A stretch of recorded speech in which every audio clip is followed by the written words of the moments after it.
소울푸드라는 말이 있습니다. 음식을 영혼과 연관을 시키고 있죠. 이 소울푸드라는 말은 미국 흑인 노예들에 의해서 처음 만들어진 말입니다. 이 사람들이 한낮에 아주 극심한 노동에 시달리다가 이제 저녁에 하나둘씩 움막에 모여듭니다. 그러면 버려진 돼지고기 그리고 닭 모가지 이런 것 구해다가 지글지글 볶죠. 그리고 옥수수를 통으로 이렇게 나무에다 깨다가 이렇게 불에다가 구워냅니다. 채소와 야채를 이렇게 버무려서 함께 섞어내죠. 거기다가 케이준 스파이시 이걸 쫙 뿌려서 다 함께 모여서 먹어요. 뭐 대단한 음식이겠습니까? 왜냐하면 백인들은 쳐다도 보지 않는 그런 버려진 재료들이었거든요. 그러나 이 사람들이 그것을 함께 나누어 먹으면서 여기서 고향의 맛을 느낍니다. 그러면서 마음에 위로를 얻는 거지요. 우리도 이렇게 위로가 찾아오는 음식이 하나씩은 있습니다. 나이가 굉장히 연로하신 분들은 말씀을 하시면서 내가 그 추운 일사후퇴 때 피랑 갔다가 겨우 얻어먹은 그 국수 한 그릇, 그 뜨끈한 그 국수 한 그릇 내가 잊을 수가 없어. 이런 말씀하시잖아요. 아내는 병석에 누워있는데 남편이 미역국을 끓인답시고 서툰 솜씨로 이렇게 해서 가져왔는데 이게 미역 맛은 안 나고 마늘 맛만 그냥 마늘 범벅이 된 미역국을 먹으신 분도 있을 겁니다. 한국인에게 그 참 영혼을 이렇게 위안을 주는 음식이 있다면, 소울푸드가 있다면 떡볶이가 최고랍니다.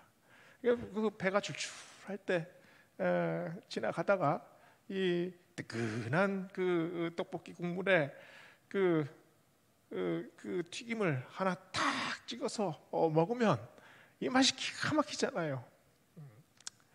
왜냐하면 떡볶이는 단순한 음식이라기보다도 고등학교 때 자율학습 마치고 친구들과 함께 왁자지껄 그냥 서로 떠들면서 깔깔거리면서 그러면서 나누어 먹었던 음식이 떡볶이 아닙니까?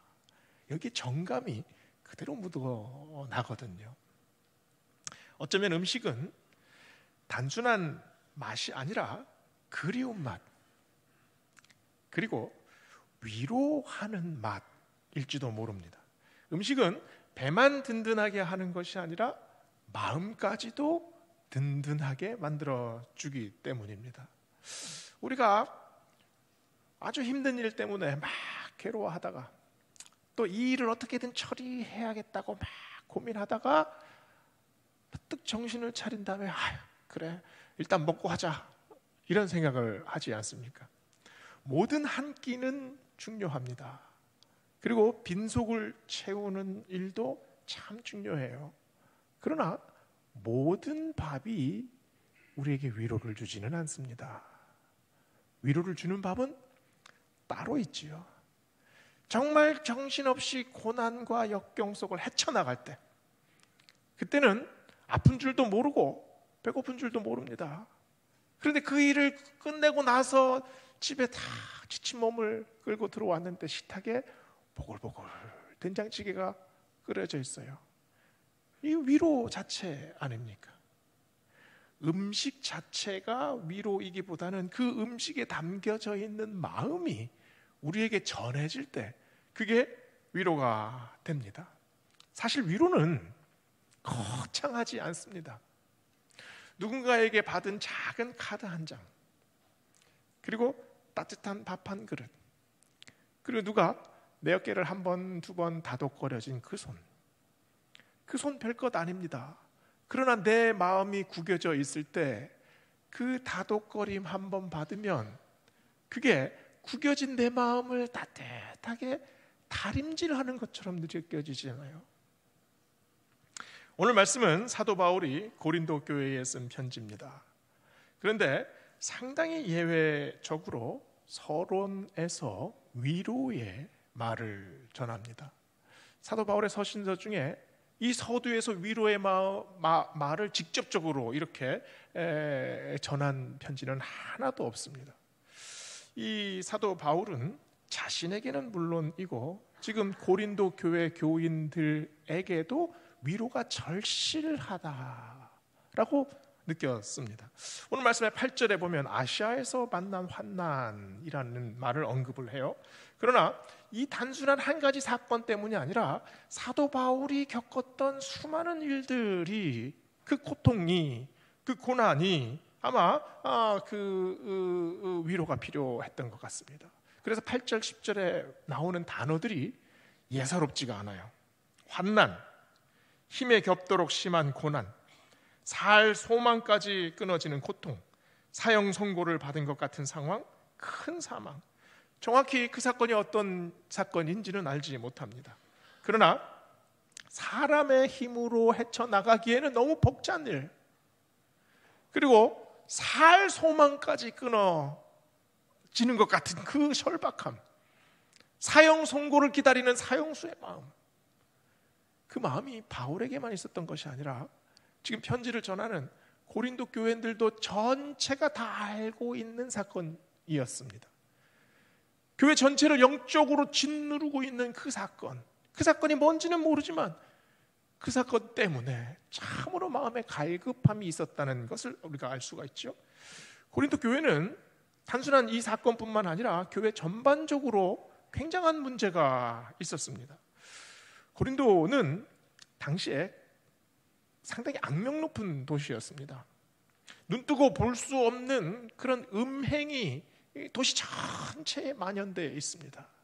그리고 아주 썩을 대로 썩어버린 그런 퇴폐적인 문화, 그리고 상상할 수 없을 정도의 빈부격차, 그리고 악랄하기 이를 데 없는 노예제도, 그리고 인신매매, 전쟁이 일어나면 가장 약한 사람들부터 끌려갑니다. 남편을 잃고 아들을 잃은 여인네들은 어디 가서 하소연할 데가 없습니다. 이런 문화 한가운데 고린도 교회가 있었습니다. 고린도 교회 교인들이 얼마나 많은 핍박을 받았겠습니까? 얼마나 많은 서러운 일들이 있겠습니까? 사도행전 18장에 보면 고린도 교회에 사도 바울이 있을 때 당시 총독이었던 갈리오 총독에게 고발당하는 장면이 나옵니다. 이 사도행전에 나온 이 장면을 고린도전서 2장 3절에서 바울이 자신이 두려워하며 심히 떨었도다라는 말을 해요. 이게 사도 바울뿐만 아니라 이 교회도 엉망이었습니다. 고린도 교회는 문제가 많은 교회였지요. 교인들 사이에 음행이 있었습니다. 그리고 교회 안에 분쟁이 있었고 파벌이 있었습니다. 그 분쟁이 교회 안에서 잘 해결되면 얼마나 좋아요. 그걸 사회 법정에 나가서 송사하고 서로 싸웁니다. 게다가 이 고린도 교회를 이 적대시하는 그런 복음의 적대자들이 항상 노리고 있었죠. 이런 총체적인 어려움에 처한 사람들에게 어떻게 위로를 전할 수 있을까요? 딱 부러지는 해결책이 위로가 되겠습니까? 화끈한 말과 그리고 따끔한 충고, 이런 말이 어떤 때는 뜬구름 잡는 이야기처럼 들릴 때가 있습니다. 위로는 이렇게 명쾌하고 뻔한 공식과는 거리가 있습니다. 정말 힘이 다 빠진 사람에게 힘내, 조금만 더 열심히 하면 될 거야, 그러면 그 사람 더 힘 빠집니다. 서울에 올라와서 취업 준비를 하던 여학생이 마지막 회사도 떨어졌습니다. 그래서 누가 툭 건드리기만 해도 눈물이 활칵 쏟아질 것 같은 그 마음을 가지고 이제 고시원 쪽방으로 들어와요. 아무도 없는 방 안에 들어와서 불을 킬까 하다가 깜깜한 방 속으로 그냥 들어갑니다. 그래서 얼굴을 무릎을 파묻고 이제 조금만 지나면 이제 눈이 퉁퉁 부을 정도로 그냥 한참을 울겠다 싶었는데 그때 메시지가 띵동 하나 옵니다. 아는 동생한테 온 메시지였어요. 언니, 오늘 밤은 진짜 아무 생각 없이 꿈도 꾸지 말고 뒤척이지도 말고 정말 푹 자길 바래. 아침이면 주먹 불끈 쥐고 다시 시작하는 언니가 내 모델이야. 훌쩍이던 이 여학생 마음에서 무엇이 생겼을까요? 그래, 아침이면 내가 다시 주먹을 불끈 쥐고 일어설 거야. 인생은 이렇게 다시 시작하는 거야.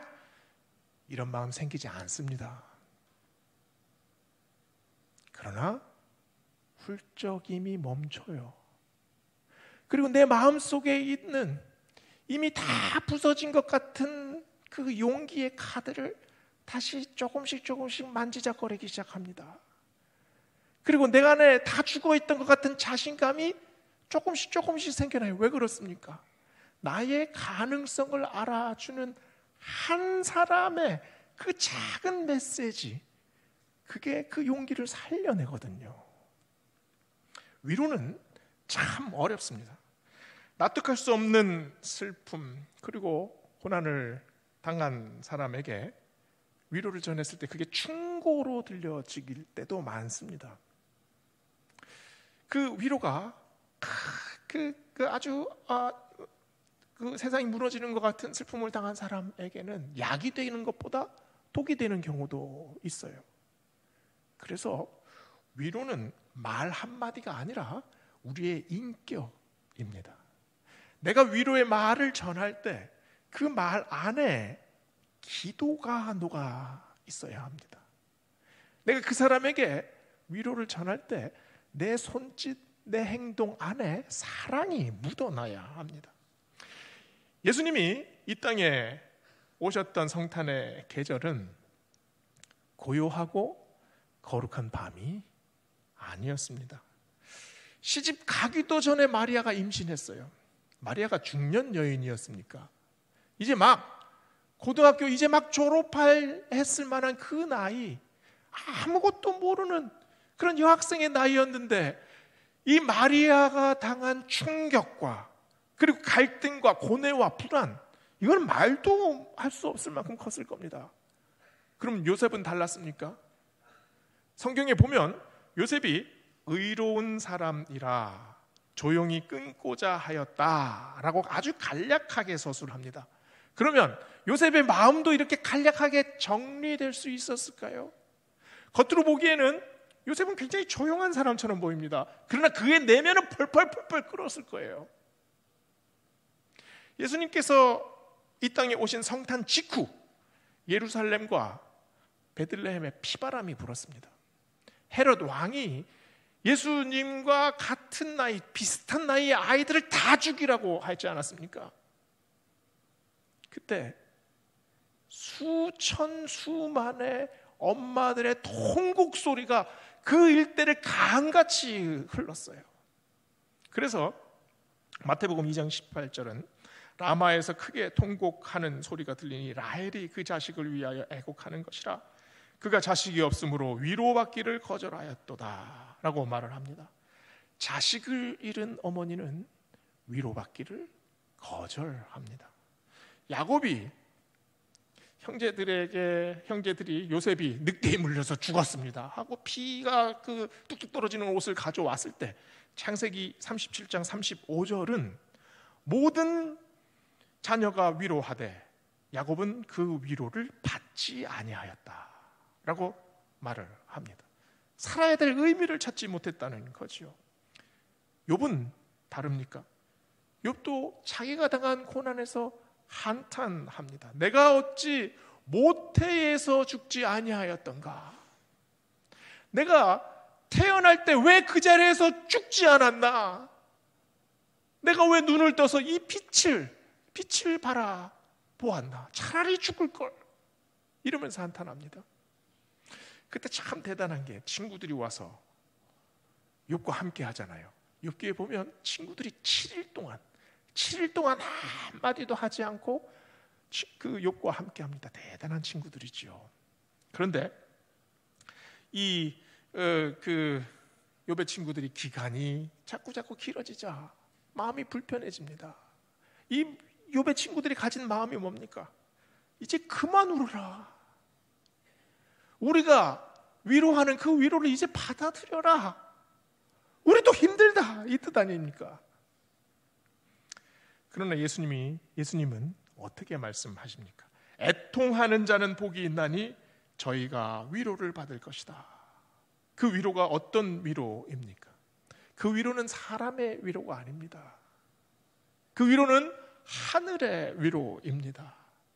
하늘의 위로는 땅의 고통을 하늘의 복으로 이어줍니다.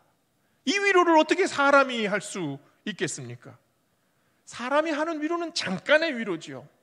순간적으로 스쳐 지나갑니다. 그러나 하나님의 위로는 그 애통함의 뿌리를 아십니다. 내가 말할 수 없을 만큼 슬퍼서 내 슬픔을 형용할 수가 없고 표현할 수 없는 그 마음을 아십니다. 위로를 거절할 수밖에 없는 그 아픔을 아시죠. 삶과 죽음의 경계를 완전히 허물어서 나에게 다가오는 그런 허무의 파도, 그 마음을 하나님께서 아십니다. 그래서 오늘 말씀에 3, 4절에 어떻게 말씀하십니까? 그는 자비의 아버지시요 모든 위로의 하나님이시며 모든 환난 중에서 우리를 위로하사 우리로 하여금 하나님께 받는 위로로서 모든 환난 중에 있는 자들을 능히 위로하게 하시는 이시로다. 모든 위로의 하나님은 어떤 하나님이십니까? 모든 위로의 하나님은 우리에게 위로의 말 한마디를 건네주시는 하나님입니까? 위로받을 수 있는 조건을 마련해 주시는 하나님이십니까? 그런 하나님이 아니라 모든 위로와 회복 자체가 되시는 하나님이십니다. 그래서 하나님 자체가 거대한 위로세요. 바다에서 막 잡아 올린 고기를 딱 올려놓으면 고기가 어떻게 합니까? 입을 그냥 쫙 벌립니다. 아가빈을 막 벌려요. 왜 그렇습니까? 숨이 막히니까요. 이 바닷물 속에서 산소를 공급해야 되는데 지금 아무리 입을 벌려도 산소가 들어오지 않아요. 공기 속에는 이 물고기가 산소를 얻어낼 수가 없지 않습니까? 이때 어떻게 해야 됩니까? 옆에 있는 조그만 바구니에 물고기를 넣어두면 그 물고기가 삽니까? 죽어요. 물고기를 다시 바다에 넣어야 합니다. 물고기에게 마음의 평화를 주는, 생명을 이어주는 곳은 바로 바다지요. 하나님께서 우리에게 주시는 것이 단순한 위로가 아니라 우리가 숨 쉴 수 있도록, 우리가 다시 살아날 수 있도록 주시는 하나님의 은혜입니다. 모든 위로의 하나님, 이 말은 위로의 하나님께서 나의 위로의 바다가 되어주신다라는 말 아니겠습니까? 그 말은 하나님이 나와 함께 하십니다. 하나님께서 나의 아픔을 아십니다. 하나님께서 나의 깊은 슬픔을 아십니다. 이 고백 아닙니까? 위로라는 말은 파라클레이시스라는 말입니다. 옆에서 도와준다라는 말이에요. 그런데 보혜사 성령님을 그리스 말로 파라클레이토스라고 합니다. 어원이 똑같습니다.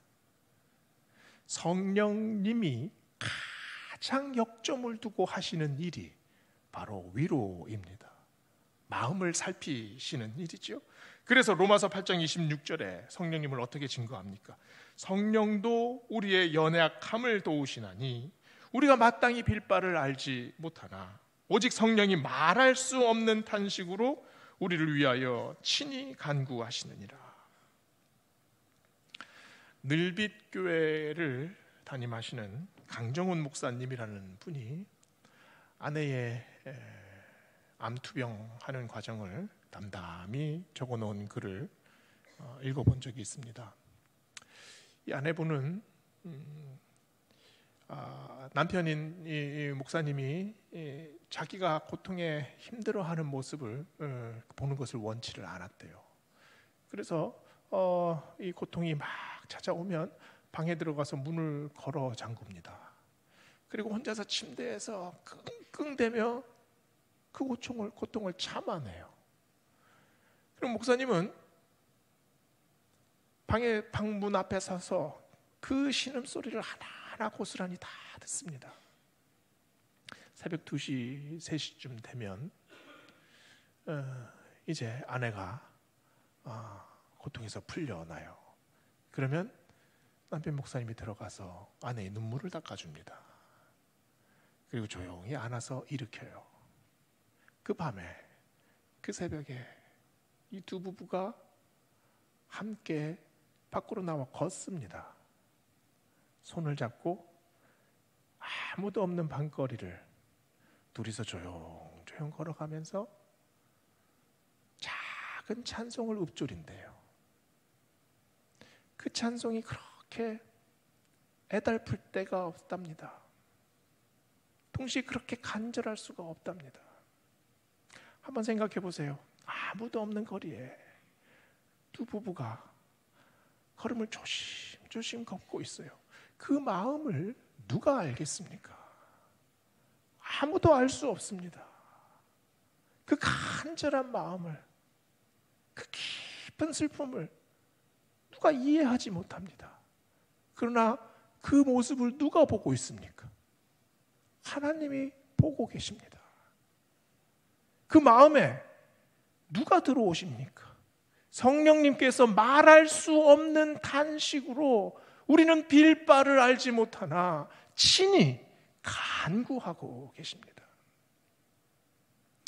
시편 77편 6절부터 이런 말씀이 나옵니다. 밤에 부는 노래를 내가 기억하여 내 심령으로 내 마음으로 간구합니다. 밤에 홀로 나만의 고통을 부여잡고 부르는 애달픈 노래가 있습니다. 그 노래하는 마음은 간절하지요. 그런데 이 노래를 부르다가도 우리의 마음은 언제든지 휘청거립니다. 그래서 시편 77편을 보면은요, 그 다음 구절이 이렇게 이어져요. 주께서 나를 버리셨을까? 은혜를 베풀지 않으실까? 하나님의 인자하심과 약속이 끝났는가? 앞부분인 시편 77편 23절에서는 이렇게 한탄합니다. 내 영혼이 위로받기를 거절하였습니다. 내 심령이 상했습니다. 내가 괴로워 말을 할 수 없습니다. 너무 솔직한 고백입니다. 그러나 11절부터, 시편 77편 11절부터 이 마음이 다시 돌아와요. 여호와께서 기억하시리라. 주께서 내 인생에 하신 일을 작은 소리로 읊조리고 되뇌어 봅니다. 하나님의 섭리는 기이하고 거룩합니다. 주의 팔로 야곱의 자손을 구하셨듯이 우리의 인생도 구하여 주시옵소서. 눈물 나는 찬양이고 기도입니다. 그러나 모든 사람이 이 시편에서 위로를 받습니까? 아무 생각 없이 이 시편을 읽는 사람은 어떤 위로도 발견하지 못합니다. 그러나 내 마음이 아무도 없는 밤거리를 홀로 헤맨 경험이 있는 사람은 그 한 걸음 한 걸음에 하나님 저를 도와주십시오, 이 기도가 묻어난 경험이 있는 사람은 조용히 한숨 속에서 찬송하며 하나님 바라본 그 경험이 있는 사람은 이 시편에서 강력한 하나님의 위로를 느낍니다. 하나님의 강력한 위로를 오늘 5절 말씀은 이렇게 설명해요. 그리스도의 고난이 우리에게 넘친 것 같이 우리가 받는 위로도 그리스도로 말미암아 넘치는도다. 사실 고통과 고난은 굉장히 매정한 면이 있습니다. 아내가 심한 두통에 시달려도 그 두통이 얼마나 고통스러운지 남편은 알지 못합니다. 아들이 심한 고열에 밤새도록 울어도 그 고통이 나에게 실제적으로, 나를 실제적으로 내 몸을 아프게 하지는 않습니다.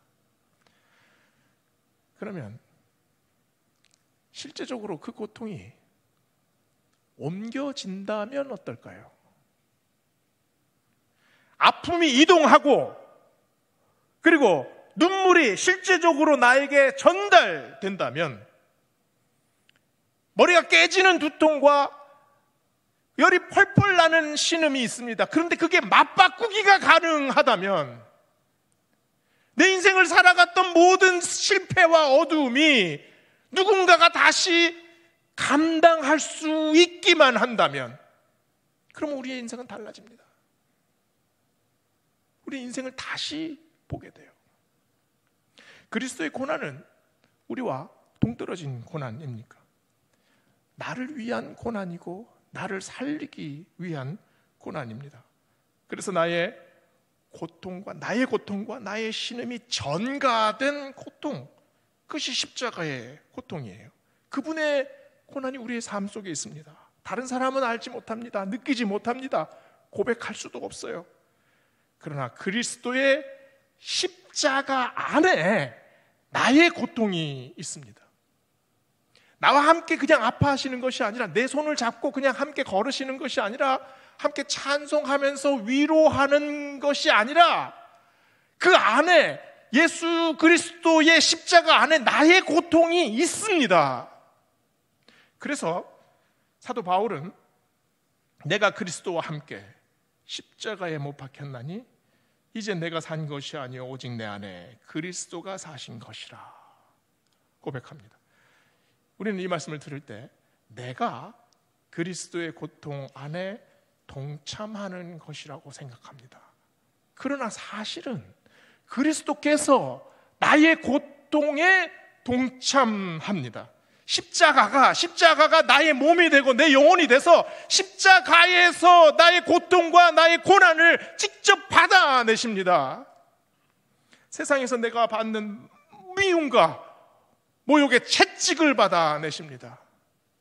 손과 발이 꽁꽁 묶여서 그 절망의 대못이 찔린 바로 그 아픔을 십자가에서 느끼십니다. 뱃속에 깊이 찔려 들어오는 그런 서러움의 창끝을 예수님께서 느끼셨습니다. 이 세상에서 도대체 어떻게 살아가나 외치는 그 절규의 목소리가 십자가의 외침 아닙니까? 우리는 십자가를 나와 동떨어져 있는 예수님이 당한 고난이라고 생각합니다. 그러나 사실은 나의 고난을 예수님께서 십자가 위에서 받아내셨습니다. 그래서 오늘 말씀이 그리스도의 고난이 우리에게 어떻게 넘쳐납니까? 그리스도의 고난이 왜 나에게 넘쳐납니까? 내가 그 고백을 하기 때문입니다. 그래서 내 안에 그리스도가 주시는 위로가 넘쳐납니다. 그래서 위로는 신비이지 않습니까? 평소에는 우리에게 위로가 필요 없습니다. 아무 어려움이 없고 고난이 없는 사람에게 위로의 말은 전혀 감동이 되지 않지요. 그러나 환난과 고통, 슬픔과 절망 속에 있는 사람에게 그 사람에게 위로가 강력하게 역사합니다. 우리는 내가 고난당하고 내가 힘들어할 때 이거 소망과 분리해서 생각을 해요. 이 고난의 시기, 이 어려움의 시기를 지나가면 그러면 나에게 소망의 시기가 다가올 것이다 라고 생각을 합니다. 그런데 로마서 5장 3절 4절을 보세요. 우리가 환난 중에도 즐거워하나니 이는 환난은 인내를, 인내는 연단을, 연단은 소망을 이루는 줄을 알미로다. 환난과 인내와 연단과 소망이 이어져 있습니다. 인생을 우리는 풀어나가야 한다고 생각을 합니다. 문제가 생겼을 때 내가 이 문제를 어떻게든 풀어야 한다. 그런데 이 문제는 내가 풀기 시작하면 더 엉키지요. 사실 인생의 문제는 풀어야 하는 문제가 아니라 품어야 합니다. 우리는 태어나면서부터 울면서 태어났습니다. 인생의 고비고비 힘든 시기를 넘으면서 또 눈물을 흘렸죠. 그 눈물이 문제입니까? 그 눈물이 없었으면 우리는 여기까지 오지 못했습니다. 그 울음이 없었으면 우리는 성숙할 수 없었습니다. 그 눈물이 없었으면 이만한 믿음을 우리는 가지지 못했습니다. 위로는 푸르스름한 밝음입니다. 환한 대낮의 환희가 아니라 어둠 속에서 우리는 응시합니다. 미래를 응시하지요. 이 어둠이 물러갑니다. 언젠가는 물러갑니다. 이 검은 어둠이 갑자기 환한 광명으로 바로 바뀌지 않습니다. 반드시 푸르스름한 기간을 지나야 합니다. 그래서 10절은 이렇게 말합니다. 그가 이같이 큰 사망에서 우리를 건지셨다. 또 건지실 것이다. 그리고 이후에도 우리를 건지시기를 하나님께 바라노라. 사도 바울은 지금 과거와 현재와 미래를 이어서 말하고 있습니다. 하나님께서 나를 건지셨다는 사실을 내가 믿습니다. 지금도 하나님께서 나를 건지고 계십니다. 그리고 앞으로도 이후에도 항상 하나님께서 나를 건지실 것입니다. 베들레 성도 여러분, 우리가 이 새벽을 바라봅시다. 우리 삶이 어둡고 엉켜 있고 또 복잡해 있는 것 같아도 건지실 겁니다. 건져주셨고 앞으로도 건지실 겁니다. 대림절 첫 주 우리가 아기 예수님께서 우리에게 오신 그 마음을 기다립니다. 그 마음이 뭡니까? 사랑의 마음입니다. 위로의 마음입니다. 이 땅에 아기 예수님으로 오신 예수님, 그 예수님 이제 내 마음에도 오시옵소서. 어둡고 찢기고 상처가 많고 또 냄새나는 이 마음, 내 영혼 한가운데 주여 오시옵소서. 이것이 우리의 위로 아닙니까? 대림절 첫 주 주님을 기다리는 마음, 우리 삶에 위로만 주시는 것이 아니라 우리를 온전히 살려주시는 예수 그리스도 바라보시는 우리 모든 배들 성도들 되시기를 주의 이름으로 축원합니다. 기도하시겠습니다. 사랑과 은혜의 하나님, 주님이 이 땅에 오시는 대림절을 기다리며 2000년 전 이 땅에 오신 예수님뿐만 아니라 지금 내 삶의 현장에서 내 답답한 이 인생 한가운데에 찌들어 있는 나의 영혼 한가운데에 주님 오셔서 직접 손잡아 주시고 일으켜 세워주시고 용기 주시고 우리에게 위로가 되어 주시옵소서. 감사드리며 우리 구주 예수 그리스도의 이름으로 기도드립니다. 아멘.